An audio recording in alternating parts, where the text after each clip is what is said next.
Great range morning. मी Shakoor Shaikh as a एमरल director Riyaz private limited मध्ये आरोग्य सल्लागार म्हणून काम करतोय.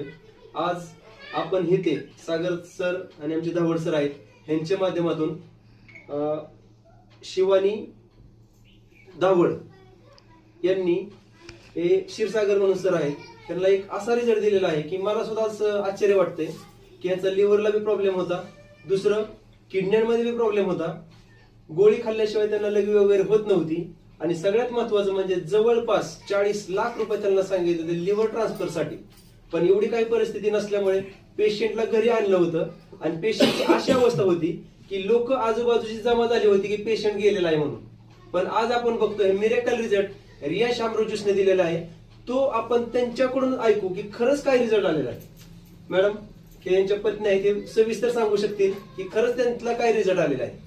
मॅडम तुमचं नाव सांगा, गावाचं नाव सांगा आणि तुम्हाला कसा रिझल्ट आला ते सांगा. वनिता राजेंद्र क्षीरसागर.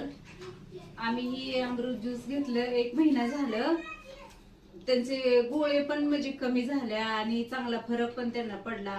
पाक असं पूर्ण म्हणजे संपल्यातच जमा होतं असं त्यांचं.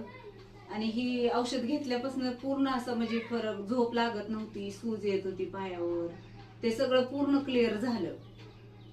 त्याचा आम्हाला चांगला म्हणजे रिझल्ट आला चांगला. पोट वगैरे किती सुजलं होतं अगोदर? पोट पाणी काढायला लागत होतं सारखं असं 15 दिवसाला महिन्याला पाणी काढायला लागत होतं पोटातलं. 5 लिटर 6 लिटर असं पाणी काढत होतं. पेशंट तुमचं चालत करत होता असं? धरून चालायला लागायचं, असं धरायला लागायचं, धरून न्यायला लागायचं, धरून आणायचं, असं पूर्ण असं हिरवं झालेलं म्हणजे हिरवगार असं झालं होतं. पण ही औषध घेतल्यापासून आम्हाला चांगला म्हणजे फरक, झोप लागते चांगली, जेवण चांगलं जातंय, शांत पण वाटते त्यांना.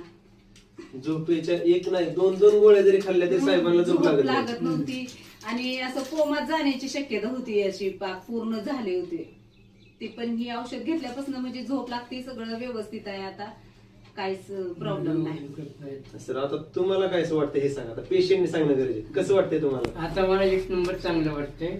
पहिले पाय दुखत होते, गोळे दुखत होते आणि भूक पण भरपूर लागते. आता 3 टाइम जेवतो मी आता. अरे वा. आणि सगळ्यात महत्वाचं आता नवं जीवनदान असं मिळण्यासारखं वाटतंय का? हा. पहिले कसं वाटत होतं? पहिले नुसतं नाराज होत होतो, पण आता आपण जगतोय मरतोय असं माझी परिस्थिती झाली ती. त्यामुळे आता या अमृत पेल्यापासून मी काही कणकणीत झालो. Thank you very much sir. आणि तुमचं आयुष्य भरपूर वाढो, तुमची जोडी अशी सलामत राहो हीच आमची ईश्वर चरणी प्रार्थना आहे. Thank you very much. Thank you Riyansh. Thank you.